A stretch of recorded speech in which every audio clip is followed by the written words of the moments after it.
Hello everyone, welcome to Slime Sharks. Been meaning to put out this second part of the video bumping. In this I'm going to break down a lot more of my understanding and my understanding of the physics and what I've ran across in the 2 years I've been fishing. I've only really been bumping for about a year, maybe a year and a half. I've learned a lot. I'm going to show some of the rigs and what I've encountered and how I approach things. Maybe it'll give it a more in-depth understanding of what I was saying in the first one, because it's hard to see what I'm seeing on sonar, and it's hard to, I guess, picture it as I'm trying to describe it. So I tried to draw as many pictures as I could. I'm going to show my bumping rigs that I use, and at the end of the day, just keep in mind that this is just what I've encountered. It's my opinion. There's a lot of different ways to catch them. There's a lot of different ways to walk baits, bump, anchor fish, all the above. And I'm not an expert by any means. I just really enjoy catching fish, and I do fairly well, and I want to try and help other people. This has helped me out a lot in life, being able to get out and experience the river and get to meet new people and just being free. So a lot of the things that I do out on the river, and I try to explain to everybody that I take, is I try to cram pack all this information, because I'm one of those type of people, to a new person fishing. And I had a veteran that I took out. His name's Crash, and he's a quick learner. By no means he like, this was a lot, but he was still able to pick up on it, fully understand. It was very successful, and it took me 6 months, 8 months to a year probably before I actually started catching on to what I'm getting ready to try and tell you. So I'm going to use this kind of give a little point. When I'm bumping or walking, the different type of gear that I'll use is, I like using heavy rods, and I'll get some video of that. And I'll use medium to heavy rods. That'll be more in your slower current. The biggest point why medium to heavy and heavy rods are, in my opinion, why I use them certain ways, is your medium heavies, when you're picking up a 6 to 8 ounce sinker and you're moving it back and forth like that, this rod will actually flex more than your heavies. So when the weight actually re-sinks and hits bottom and you feel the vibration, there's actually still more line on that rod that'll be released. So say you pick up your bait, you're moving it back on a heavy, the motion or the amount of string that's left out there will be like a foot. On a medium heavy, depending on the size of weight, it could be an extra foot or more. You can lose your sinker and where it's at, what you're walking through pretty fast when you're in heavy current with one of those. I use a 400 low profile bait caster. There's a bunch of different models. There's a bunch of different brands. I've not ran into one that I wasn't able to catch a fish on. That's all preference, just like bumping rods, it's all preference. Somebody might like using a 12 ounce sinker on a medium heavy rod.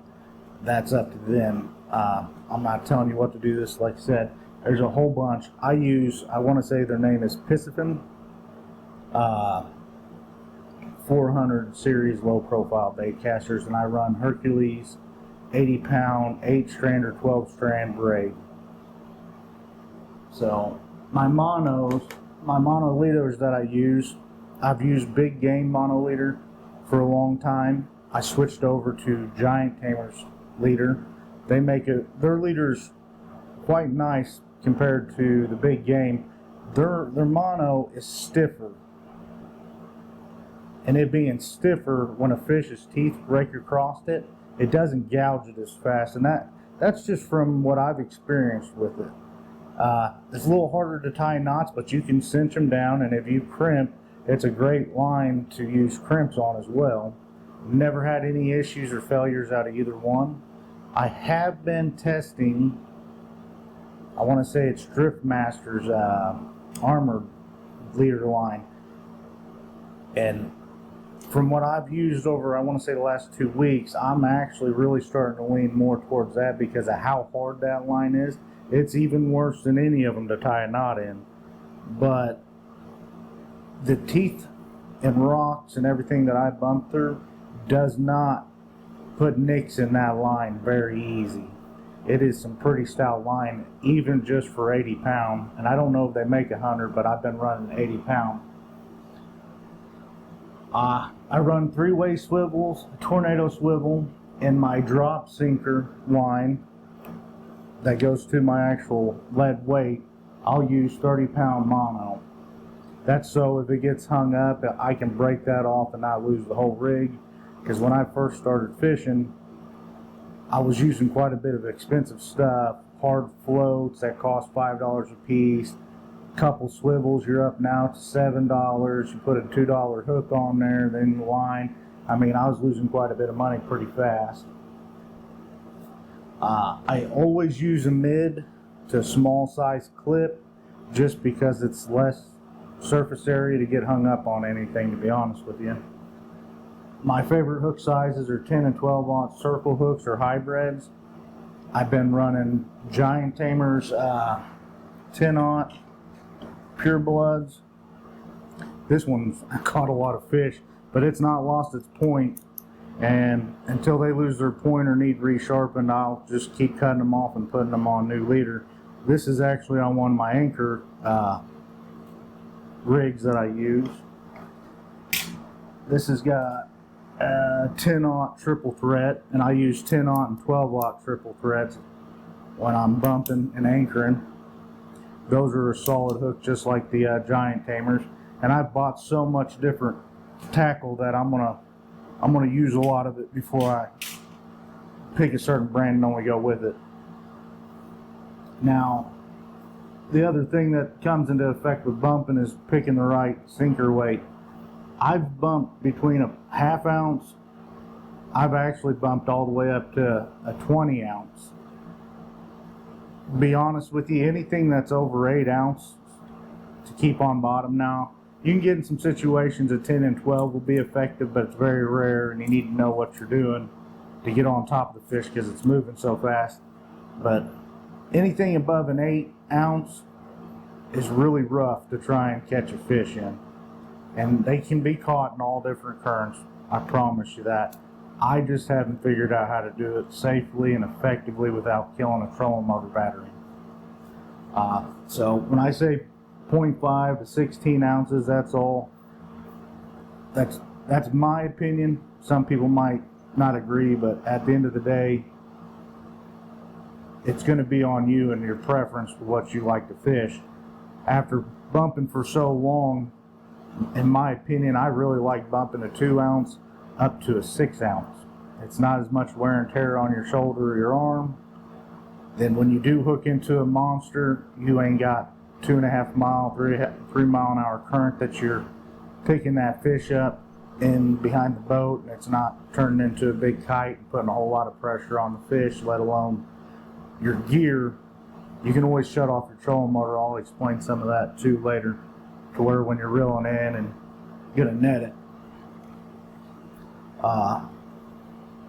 I went through a whole lot of different ties and rigs for bumping, and there's a whole bunch of people that do it a lot of different ways. I can't honestly say exactly who I got this kind of pattern from, but I've watched a lot of people, and that's the reason why I'm making this video, is because I actually didn't find somebody that breaks it down into every little step. And that's where I struggled, was trying to figure out every little thing to where at the end of the day I actually could better myself, because I'm an in-person hands-on type learner, and when I watch a video or somebody tells me, it don't go in one ear and out the other, but my mind's puzzled on trying to figure out exactly what they're meaning. So the rigs that I use,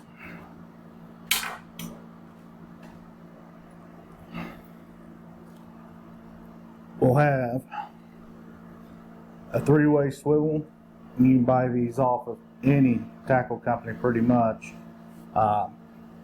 Then a run for your drop sinker, It'll have a 30-pound mono.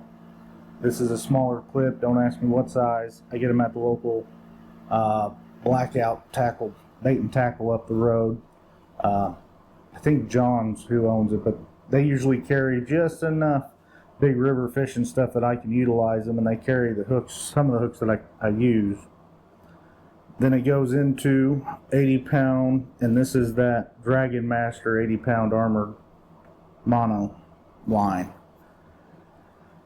And I want to say that's 16 or 18 inches is what I usually give.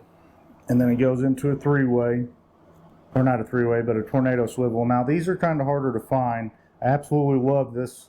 They sell them in 5s or 6s and 3s. I like the 6s when I'm bumping because the current's so fast. What it does is it spins that bait and it'll start doing all kinds of stuff. And one day you'll pull your line up and running braid, everything will be spun around itself a couple hundred times, and boy, sometimes it's better just to cut it. Then I go into a large bobber stop, and I use a Dragon or a Bite Me Dragon Masters float, another bobber stop, and then I snell my knot or my hook on. One of the main reasons why I went to these type of floats compared to the hard rattle floats is because the quantity of fish that I have lost, and it happens more while I'm bumping than it does when I'm anchor fishing, but I have lost so many decent sized fish, even at the boat and even 20 or 30 foot behind the boat where I could see it, where those fish will be wrapped up so much in this line where when it starts to slide off of them,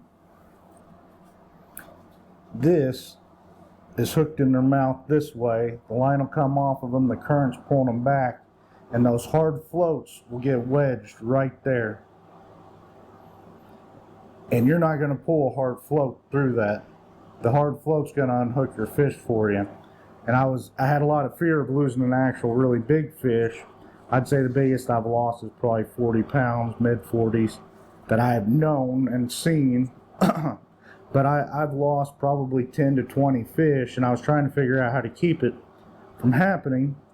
But it'll get hung up there, change your pull point, and as this is hooked in the fish, it changes the pull point from your eyelet to here, and it just pulls the hook straight out. I've watched it multiple times.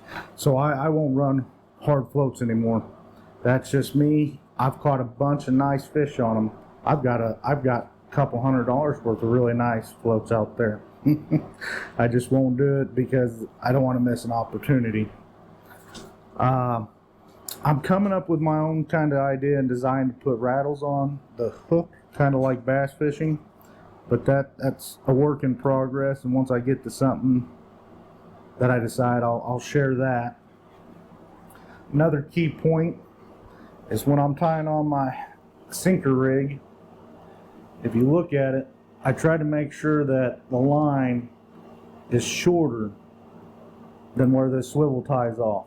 Because if you let your line down too fast and it's too short, like I said, this bait will be spinning in that current no matter what, and it will wrap itself around here and catch on your ties, and you'll get a weird feeling while you're bumping back, and it gets spun around itself 100,000 times, and you got to pull it back out and start over again. On this, I don't use any specific drop leader size, so I can break this off once or twice. But once I start getting down to a point, let's say where this is about half, where I only got 7 to 8 inches worth of line after it's tied, I'll cut it off and start a new one. I try to keep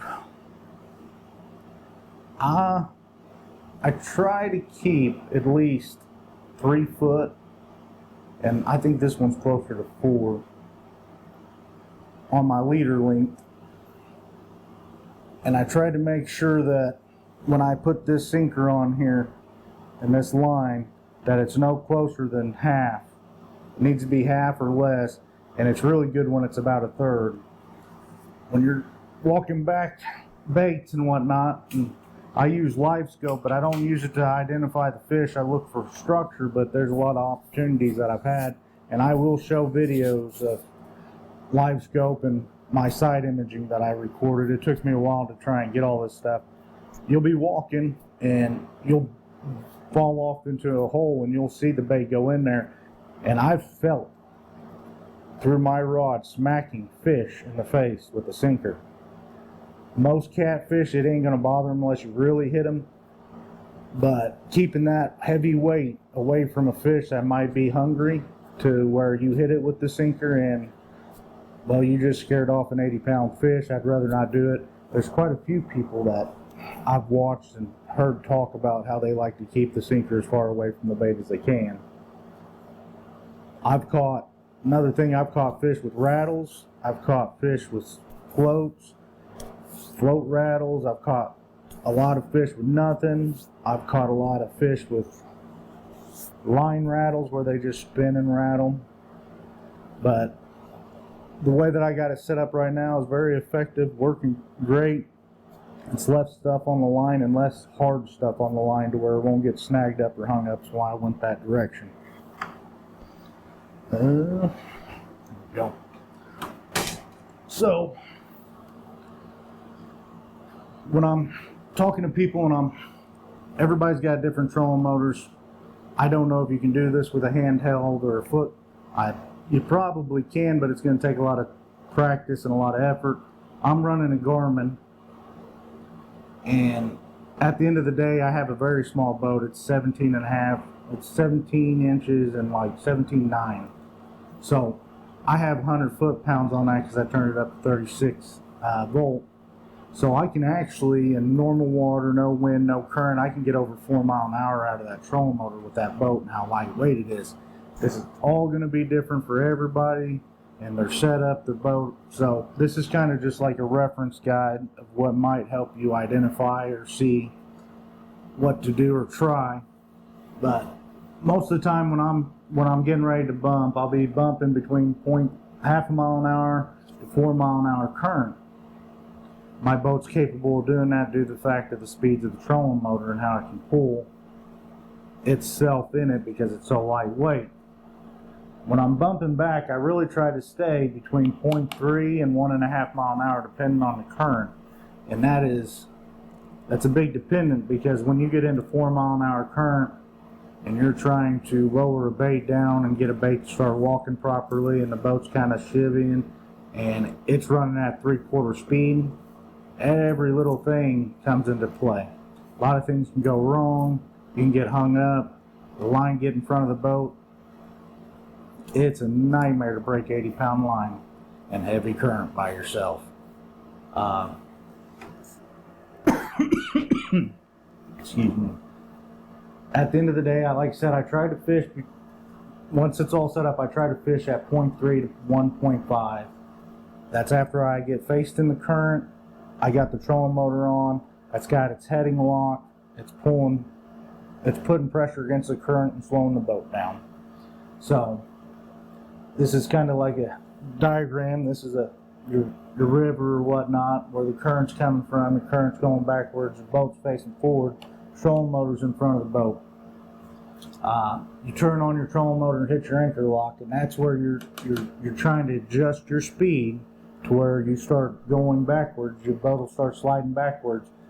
And when you look at your trolling motor or your graph, you're looking for it to be at 0.3 or 1.5. And you want it going backwards, not forwards. After that, you can adjust your speed because I've caught fish in heavier current all the way up to 1.7, 1.8 mile an hour. And that's the speed of the boat traveling. It's rough, but that's the boat going backwards. That wasn't the actual speed. I want to say it was real close to 4 mile an hour. And I wasn't wanting to burn the trolling motor up, but I was wanting to walk a bait through that structure just to see if they were in it. It was like I was wanting to cover a lot of ground and test different spots to see if the potential was there. And I have caught them in really, really fast current, and it's a workout for your arm. This kind of gives an explanation. I use a trolling motor, heading lock, and speed setting to get the boat to travel backwards at the speeds that I'm looking at. My ideal that I shoot for is anywhere between 0.5 or half mile an hour to 1 mile an hour. after you get the boat set up and it's rolling backwards, now we're going to talk about getting set up with the line and your rod. So once I'm on the back of the boat's already sliding backwards, I'll start slowly lowering the line in. A lot of people will throw it, let it down fast. I've encountered where I've done both, where I've rat nested, because if you pick up one of my rods, I have the spool tension turned so far down that if you try to throw it with an 8 ounce and you kind of just toss it out there, there's a good chance you're about to have 200 foot of rat's nest. So I lower mine in slower, and if the current's right and everything, you got the right weight, and you start lowering it in slower, it'll actually pull that bait backwards. And the bait, and hopefully this will work, is getting pulled back in the direction right in the current like this, and it'll actually be set up already once it reaches bottom, just like this, right? Probably something like that, to where this line's not going to get tangled around that by tossing it out. And I didn't lower it fast to where the float and the weight, the bait floats up and then wraps around my main line, because that's a nightmare too, because it'll do exactly that. It'll come straight up the main line and tie in a knot. That's why I lower it down slower. Plus, once you make contact with bottom and you're feeling for it, you can still feel it. You learn how to feel the vibrations. That's the biggest thing. And you'll notice when you walk on soft bottom, you'll notice when you start getting into wood, you will notice when you get into rocks, everything. My ideal distance from the boat while I'm walking backwards, and this is all current dependent too, and size of sinker, is anywhere between 60 foot to 200. So I have a live scope on the front of my boat, so I roughly guesstimate it's around 20 foot to the very back where my rod would be. So that 60 foot is just from watching there and every once in a while catching a glimpse of my bait hitting, because the boat's shimmying back and forth, so trying to find a bait or a fish exactly on that live scope is a nightmare. So 60 foot is usually when it'll touch bottom. And the faster the current, it could be 80 or 100 foot before it touches bottom. And that's all sinker dependent too. But this is definitely a good distance to practice if you can get it. And they have low profile bait casters that actually have line counters. And I really recommend them. I don't have a bunch. I think I only got one, to be honest with you, on a low profile. And it's absolutely amazing to be able to know the rough estimate of how far you are behind the boat.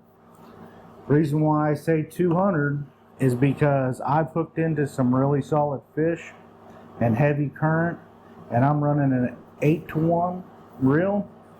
And when they decided to come towards the boat, I couldn't even come close to catching up to them. And I've lost a few decent fish just because of that. There was just too much line out for me to keep tension. And I try to prevent that by staying at around those ranges. Like I said, I got video for live scope and side imaging that I'm going to put in here, and I'm going to try and put it side by side, or I might have to cut to where it's just that video, and I'll try and do an overlay of this conversation.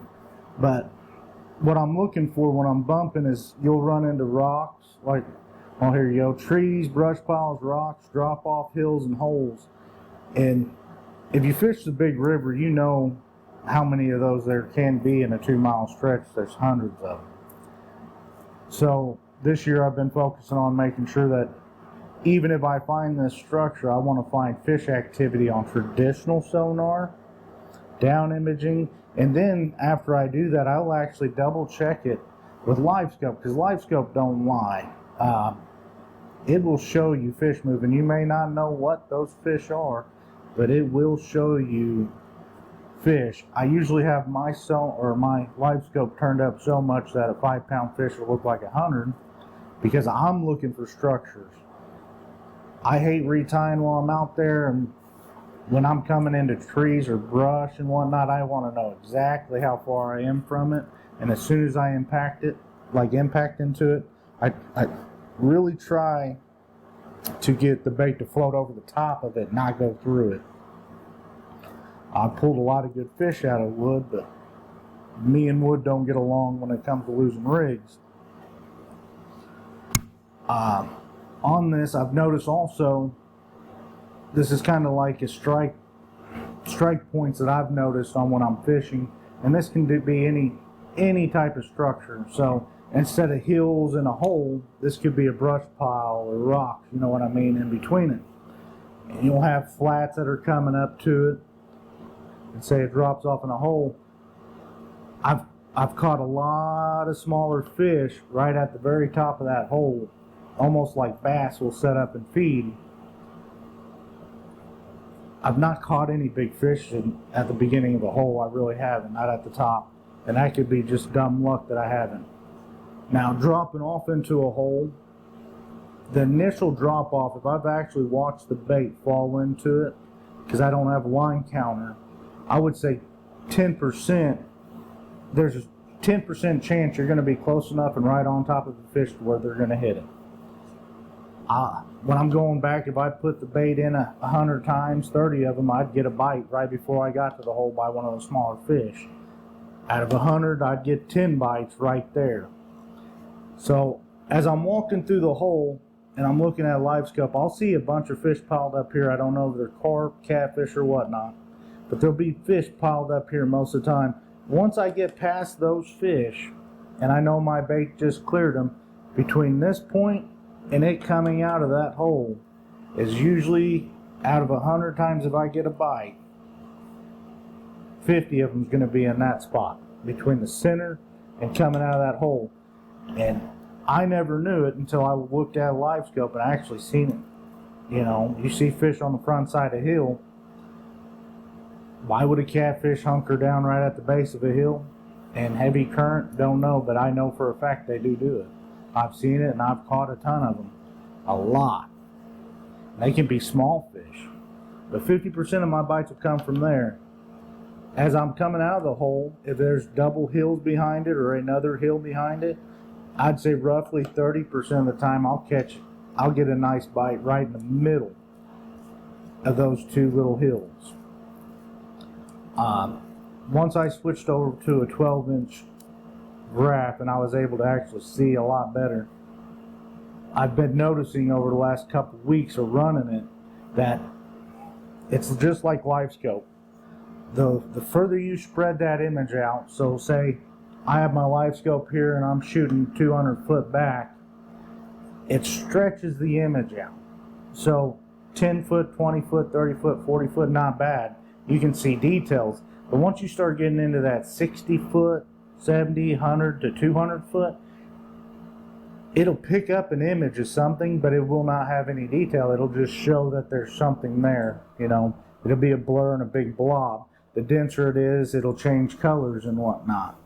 But when I was looking at the regular 2D and then side imaging, your 2D will show hills, but I'm telling you, once you start getting into that 50 to 70, 80 foot range, a 2 foot hill on 2D doesn't show up as well. You'll overlook it a lot. And that's what I was doing, because I'll be fishing in spots that are 60, 50 to 70 foot deep, 80 foot deep, and there'll be hills and humps in the middle of them with rocks. And I couldn't see all that because of how far, since it's so deep, it stretched it out. So, you know, 60 foot deep, that it was only showing up minuscule. It wasn't even showing up like a real hill. With the new graph, I can see a lot of that. And as I'm rolling back, if I really want to pick up the image of the bottom and see what's down there with the live scope, if I'm at 200, I could shrink it down to 30 foot, right?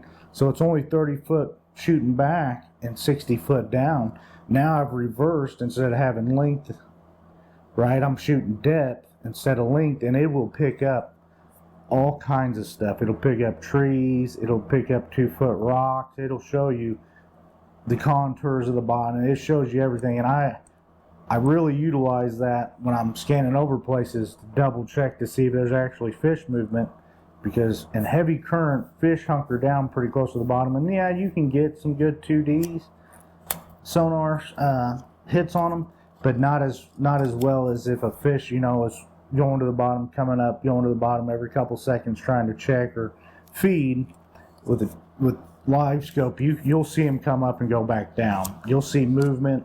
Fish are always moving in that stuff. It's pretty amazing. So the other thing that I want to point out is, like, when I was telling people I'll go in and I'll graph a spot, and I'll graph for 2 or 3 hours, which I hate doing, but you know, at the end of the day, it's paid off. I'll go in and search areas for that length, and let's say I mark 30 or 40 different targets that are either rocks, holes, drop-offs, humps. It could be a mixture of all. Those are the good ones. But I'll mark them, and then, you know, they'll have certain spots will have multiple things within a short period or a short travel distance. So we're shooting, let's say, quarter mile. If it's a quarter mile, the current's running good at half mile an hour, that means I can bump through that spot in 30 minutes. You know, and in 30 minutes I could run through it twice, or in an hour I could run through it twice in 2 different spacings to really cover that ground, see if there's really fish or any activity. And I've done it with, let's say, a 1 ounce. A 1 ounce will walk, depending on size of bait and whatnot, but you can walk a 1 ounce. And I've noticed that when you're walking a 1 ounce, you're going to be around that 0.3, and sometimes you can get it up to 0.5 where it's nice at speed to where you can cover ground real fast to move to the next spot. But a 1 ounce is pretty rough. 2 ounces is where you start getting into the sweet spot. But this image here will depict kind of like when I was on my video and I was telling people, like, I have certain points that I've marked, and I know for a fact I've caught big fish off them because I'll mark them and I look at them and say I'm running down a stretch and I've bumped it 100 times and I've caught a 60 here and a 54 here and a 61 and multiple 40s. So those spots, in my opinion, always hold a potential for a monster fish. And a monster fish, in my opinion, is an 80-pound plus. So when I'm walking through the same spot that I've walked before and I've caught them, even though they may not be in a straight line, I will use the boat as I set up in front of them as I'm drifting back, and I know I've walked through this spot. I'll hit anchor lock and I will shove that boat over. Even if I got to do it 2 or 3 times not to kill the battery, I'll tell the boat to go left. And it'll start drifting left, and say the current starts pulling hard, I'll shut off, hit it again, and tell it to go left another foot, 40 foot or whatever it is, to where the boat actually will go backwards. I'll walk through this, so once the bait gets through it, I'll start shifting over, and I'll trail it over to where it'll run through these rocks. And then say there's a big drop off at the end, or goes into more other or different structure, I will zigzag through all this structure every single time, just because it's proven to put fish in the boat. I fish a lot by myself. I've been trying to get people to go, and I've been talking to veterans, and it's sometimes hard to get veterans to come out because they're excited about it, but then they have that social anxiety just like I do. I fully understand. So when I'm fishing by myself, it'll just be me and one rod, and in a weekend or even in a single day, I've caught 30 fish. This weekend, I think we caught 22, 23. And Tasha, who I took with me, she didn't fish very much the first day. She hung out, talked, all that stuff. Second day, it wasn't until probably 3/4 of the way through the day or halfway through the day, she finally just started fishing, and for sure, she's lucky. Right place, right time, doing the right thing, put some big fish in the boat. The last 3 times she went with me, she caught a 41 or a 42, a 54, a 63, and this time she put 3 or 4 fish in the boat that was 40 and 50 pounds, plus. And it was back to back to back. Can't wait to make that video. And this was what we were doing. Is I got tired of messing around in the spots that I have, because those were real selective spots where I was at. So we went out and graphed, and once I found a couple spots, it was shallow. And I mean shallow compared to what I thought I should be fishing for this time of year. It went around 15 foot. I think some of it got to 23 foot, but it was back and forth, and all we were doing was walking back for probably an eighth of a mile or a quarter of a mile, just hitting key rock points that was underneath the water. When we first started off, the current was extremely slow. I was walking a 1 and a 2 ounce. By the end of the day, they turned the current up. I had a 3 or a 4 on there. It wasn't bad. The wind was playing with us really bad, pushing the boat back up the river. That's kind of a pain in the butt, but it does happen.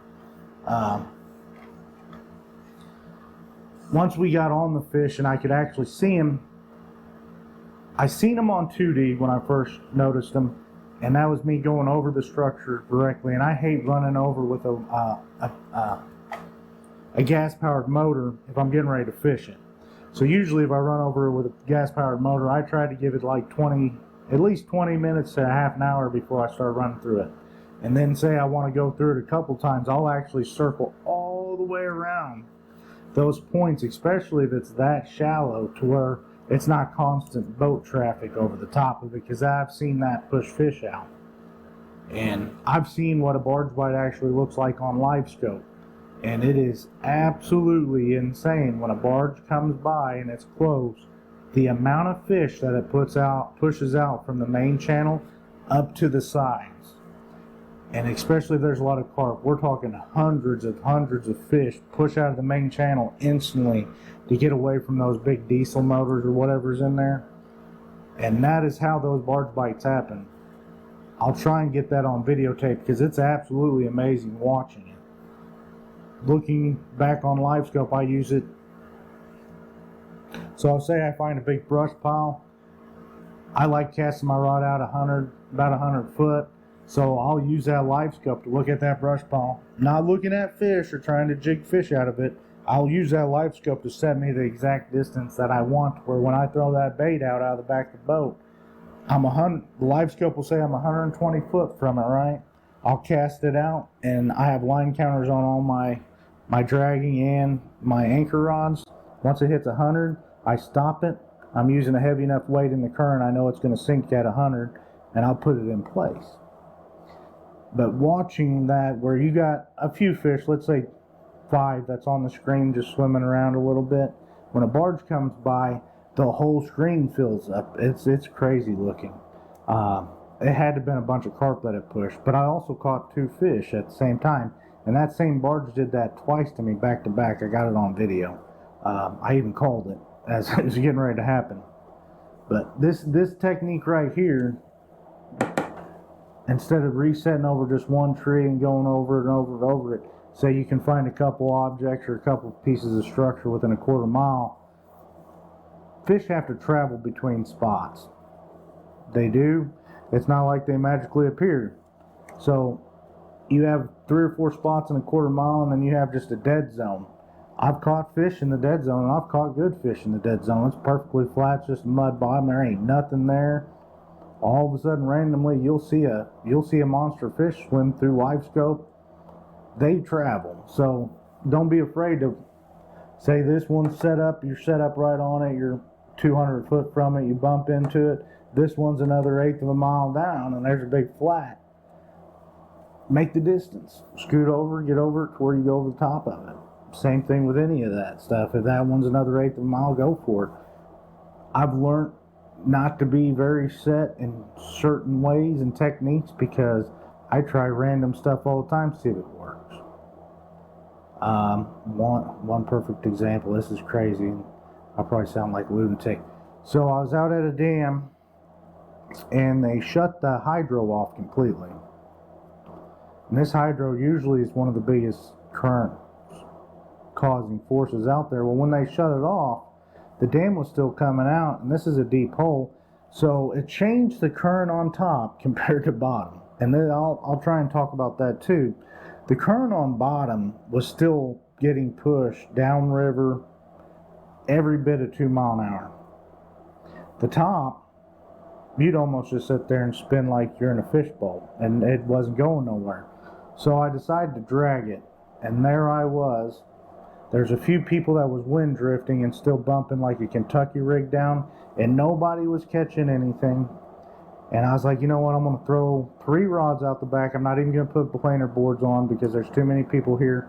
And I'm kind of interested to see if we're going to get hung up. I put 24 ounces of dragging weights on each rod. And the rest of the day was amazing. Everyone around me was watching what was happening, and they were completely dumbfounded. They were asking what type of bait I was using, what I was actually doing, and all that. And I absolutely don't know. I was just like, I've seen people drag. I see fish down there. They're not biting. And those fish that day wanted bait going up current instead of coming back through it. And it worked very effective. We caught a bunch. We hooked a 54. Then we doubled up with a 30 and a 70 pounder. And it was just an amazing day. And I had to leave early because I had to be at work the next day. So those guys that were out there asking us what we were doing, all that, I kind of pulled up to them, explained, and then I gave them the rest of my skipjack because I don't like things going to waste. So sometimes a crazy idea will pay off. So don't doubt yourself or don't think it's going to work unless you tried it a few times and it's absolutely proven not to. I did that a few more times, all the way up to 32 ounces of dragging weights, and I was catching fish. And the current was psychotic. I knew I couldn't do it long. I was just testing the theory, kind of like outriggers on a deep sea boat. And it worked very, very well. And people were amazed that I was doing it because I'm throwing, I don't know, I would say it was probably 14 inches long. And it was a 1-inch round stock, metal stock, to make those weights that heavy. And it worked. And I was going up current while they were going back, and I was hooking into fish, and they wasn't getting even a bite. And I think it was because I was pulling up current, and the baits were going so slow. As they were drifting back, the speed of their bait going backward wasn't giving that fish enough time to think that it could actually grab it or get it in its mouth, so they were just passing it up. My bait was going forward at 0.7, traveling at 0.7 in heavy current. Theirs was going back at 2 mile an hour, or 1.5 miles, or whatever it was. And my bait was more appealing and had more opportunity, because if you watch on LiveScope, if you ever get to the point to where you can see one, out of the 1,000 fish, 2,000 fish I've caught, maybe 20 or 30 times I've seen the fish and the bait get hit all at once, and it's pretty amazing. But it's very rare. And being able to see that and understand how catfish actually do react, this is one of the biggest points that I wanted to make, because I've missed a couple decent sized fish. You go into a hole, you scare the fish out of the hole, because all fish wonder what just slammed in there at 8 ounces at 2 mile an hour. Your catfish will jump out of that hole instantly, but they won't make it very far. 5, 10, 12 foot, they will spin around instantly as almost like a guard dog that got spooked up to see what that was. They have no fear of it because they're the biggest predator in the water, and either they catch a scent of it, they can feel it's something, I don't know. Catfish they got so many sensors. They'll spin around. That's how on LiveScope, when I'm fishing with people and they're like, how do you know that one's a catfish? It's reaction to the bait. And they react just like bass, just like a predator. They want to know what's up. A piece of bait go past them, you can see them go to get close to it. I've walked through smaller holes that had 5 or 6 small fish in them that were catfish. Don't know if they were channels or blues.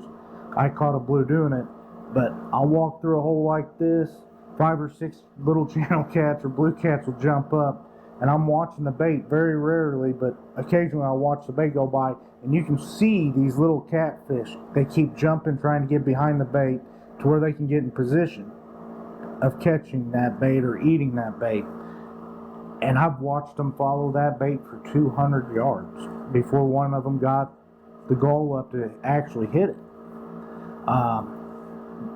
This weekend when we were fishing, I could actually see those bigger catfish because of how shallow it was. It's only 20 foot, so it's not stretched out, like I was telling you on the depth. I could really see these big catfish when we were making them come up out of that hole or behind a rock. They'd come up with the bait, and as we're walking back, they come off of it. Those fish wasn't hitting that as soon as they seen it, or as soon as it went in behind that rock with them. It'd go in behind the rock. They would come up and say, like, here's your rocks. They were sitting here. That bait come over the top of the rock. They'd jump up, and by the time they turned around, they were here, and my bait would make 2 or 3 more solid 2 or 3, 4 or 5 foot bumps back, traveling. It could have been 10 foot before that fish smelt the bait, whatever they do, and instantly went back and hammered down on it. Now, Tasha hooked into one, and I was watching the live scope when she was reeling it in, and I watched another monster catfish come up and try and steal that 50-pounder's food out of its mouth. And if you've never bumped in shallow water, the strikes, when they hit, it's intense. It's amazing feeling. I absolutely love it. You guys will too if you get on them. But that was always interesting to me, that everybody, I always, in the back of my mind, not everybody, in my own mind, when I went into a hole, like, I didn't get no bites, so they're not there. So when you're walking through structure or whatnot, I always recommend to at least go 50 foot, if not 100 foot past that piece of structure, especially if you ain't got a live scope and you can't see your bait. There could be a monster following it. I was out fishing the main channel, come across one single fish. I was walking a bait through some rocks. That fish followed my bait for every bit of 200 yards. Every bit, if not further. It kept getting behind it, and it was so big that I never lost it on live scope. I'd lose my bait, but I never lost it on live scope because it was about 150 foot behind the boat. After 200 yards, I was like, all right, I don't know what's going on. And then I lost my bait and the fish, so I figured it was gone. No, what happened is that fish finally, I slowed down enough to where that fish got comfortable. It hit my bait, picked it up, ran sideways, and I finally felt it hit. And I didn't have the rod in the right place, well, the reel in my hand, any of that. That was a mess. But I was talking to who was with me that day. I was like, this is a catfish. It just ain't decided to eat yet. But with all that said, I kind of hope this breaks down this aspect more of it for you. There was one other point that I was wanting to make that might help you on understanding things too. When you have,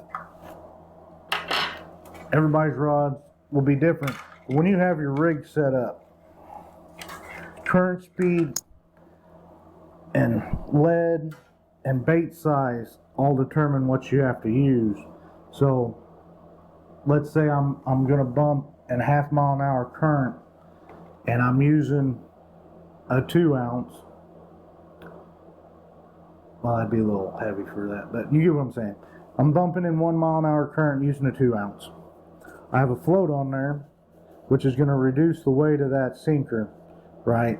So instead of this pulling straight back, it's going to be pulling up a little bit, and it's going to be taking weight from that lead. So to counter-react that to an extent, if I say I'm using a skip head, instead of hooking it through its mouth and through its nostril or whatnot, I'll actually take that, and I'll take that hook and I'll hook that bait sideways like a chunk. It'll create more resistance in the water and help pull the bait back faster or have more pressure on it. Because one of the key things that I try to teach people while I'm bumping is, at all times you want to be able to feel the pressure on the bait. Even as it hits bottom, every time you pick it up, it's a slow motion. Unless you're in a lot of structure moving fast, then it's all, that's skill. It takes a lot of skill to keep that bait moving and that from getting hung up. But if you're in the right current and speed, after you get to a certain distance, you shouldn't even have to let any more string out. You just walk with the boat and the current. And if you get your bait size with the current and the weight size right with the speed of the boat, once you get to that 60 to 200 foot, you don't have to do anything other than just move the pole back and forth, picking it up and allowing it to walk. And that's even with big stuff, 2, 3, 4, 5 foot pieces of rock. in the way, trees. It's pretty amazing when you start hitting those key points. It don't happen all that often. So out of 10 times going, you might get into current and have everything dialed in so perfect 3 or 4 times where it's actually really joyful, even if you're not catching them, to where you're not always cranking down or adjusting something on the reel. That idea of a kite, and that's what I try to explain to those guys, that's what it is. You're putting a kite on this hook that's weighted. This float keeps it up in the water column, and your anchor point's on the surface. So it's just like reverse. If I put an anchor on the boat and it's stuck on bottom and a whole bunch of water come, it would suck the boat down because the weight, the anchor point's on underneath the water. This one's on the surface. So as it's going back and it's stretched out, what you're trying to do with that weight is keep it to where it's vertically down and in line with your main line. This one's getting pulled back. You never really want to feel the movement of your bait and everything, because I've hooked some baits where they flutter like a fish on accident. That's pretty wicked feeling. But all you're wanting to actually feel is the weight, and that's why I tie these in line and the vibrations off of it.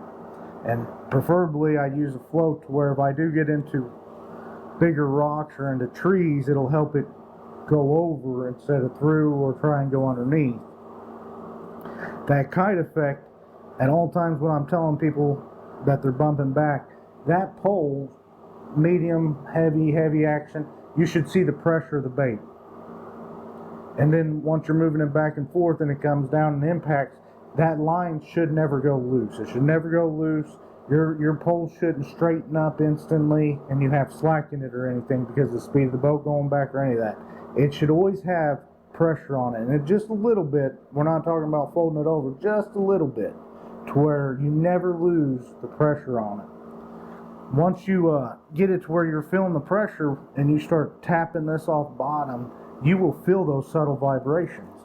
Even when it's half mile an hour and you're using a 1/4 ounce to bump back or a 1/2 ounce, I've used some really light weights, and you can still feel those vibrations if you have it set up to where you're feeling the pressure from the bait being pulled back like a kite, because your bait turns into the kite, the water is the wind, and then your sinker is what's dragging it to the bottom to keep it getting pulled back. It's the way that I've understood it and the way that I've learned how to look at it, and it seems pretty effective trying to tell people to think of it as that, because, you know, I flew a kite as a kid, I enjoyed it, and that's what it really reminds me of, other than I'm using a rod that my line goes through, and now I'm making the kite catch water and go down by using a weight. The other thing, I'm not really, in my videos you'll see me reel down and pull back. I'm not actually trying to set the hook. I've just had so many different fish run certain ways and fast to the boat that amount of pressure that I have on my rod bent, I will let it off real down while trying to keep pressure on it and keep it at a certain, I don't know, poundage. Like, say I'm pulling back and I got 5 pounds or 10 pound pull on that fish at all times. If I'm going to reel any line in, instantly I want to get it back to that point, because these fish, and they do it horribly bad in current, I've seen them come up wrapped up. I don't even know how they do it, but wrapped up 100 times around that line. And I've noticed if I keep pressure on them like that, they're less likely to get any of the line wrapped on them. Because if you get a good hook set, and I've seen some really good ones where it ain't going to come off, and if you don't run a hard float to where it gets caught in there, if they do wrap up, that fish can't really have the opportunity of wrapping but 1 or 2, maybe 3 times, but it'll undo itself if you keep that pressure on it. I'm going to wind up shutting her off right now, and I really hope I covered a lot of the key points, and I hope you can hear me and I don't have to redo this. On the explanation of this, I'm going to show, like I said, the videos of the live scope and the side imaging of what I'm looking for and what I'm going through. and then I'm gonna videotape some of the rods that I use. Rods and line setups and rigs, that's really all preference. I'm not gonna ever try and tell anybody, because I've seen all the manufacturer rods that I know of, and I've not seen one of them that wouldn't pull in a big fish. And I was buying floats just because the way they look, not because how they are effective. That's what that is, you know. It's all about that. Whatever you like.